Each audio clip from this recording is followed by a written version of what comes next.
He's already recorded a personal best. Can he do that once again? Get better than his personal best. Have to see where that lands. It's unbelievable! Arshad Nadeem has just become the first man from South Asia to cross the 90-meter barrier.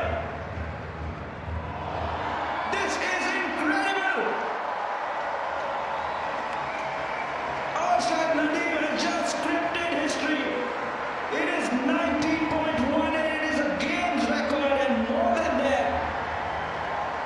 He's not just the first Pakistani, but he's the first South Asian to cross the 90-meter barrier. This is incredible. He has shredded the games record to pieces here in front of the world champion Anderson Peters. In his last attempt, Arshad Nadeem has done the unthinkable. The golden shoulder.